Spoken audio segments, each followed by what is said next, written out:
Finding closure, it is a landmark in our grief work.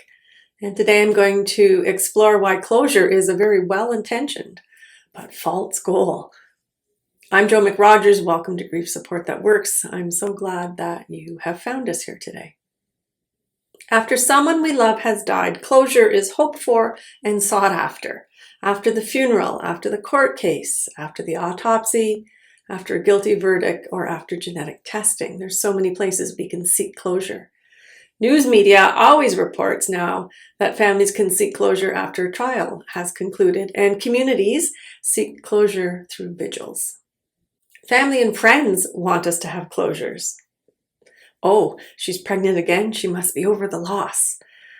He's dating. He must be over the loss. I recently heard a story from a daughter about discovering that her father was on Match.com.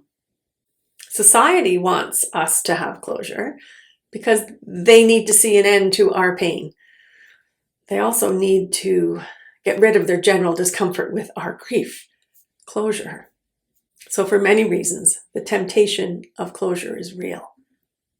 Our brain's job is to protect us. So our brains try to make grief linear. It looks for closure as an act of protection. But all the while, grief is not linear. Closure implies an ending to the pain. And our heart's goal is to no longer hurt. So closure is a perfect trap.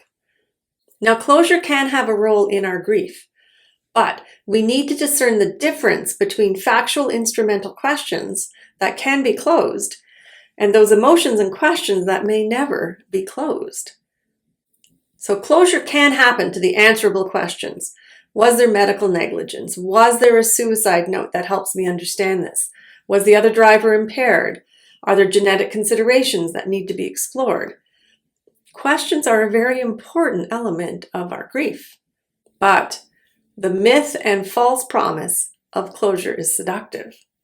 Looking for closure can become a never-ending quest for the emotions and the questions that we may never have answers to.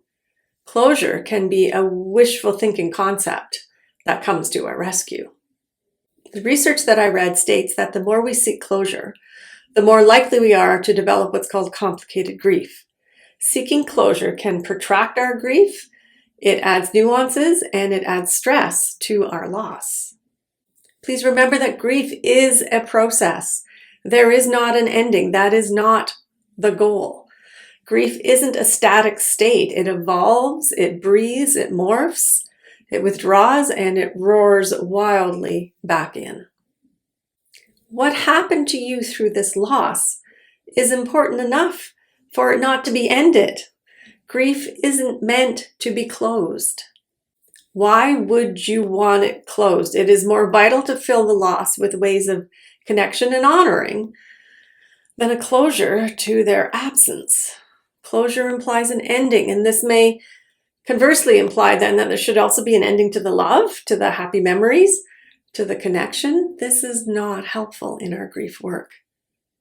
I suggest that the more important concept is, how do I move forward with this grief at my side?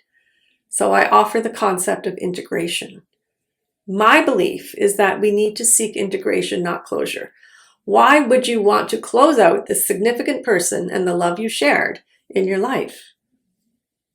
Seeking integration includes the goal of finding ways to continue a connection with our loved one in their absence.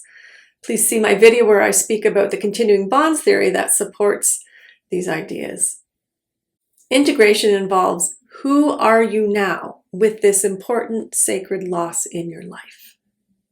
I suggest that you need to integrate your grief by placing it beside you, by bringing it along with you. It is part of you. It's going to change you. It doesn't need closure.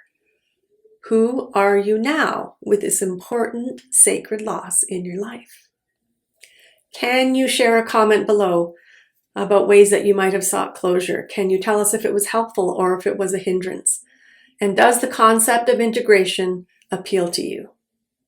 So, while the quest for closure is seductive, like a shiny box that you can close the lid on, please know that closure is a false sense of rescue, security, endings and answers. Closure is a false shiny box to place your grief in. You can't integrate your grief if you put a lid on it.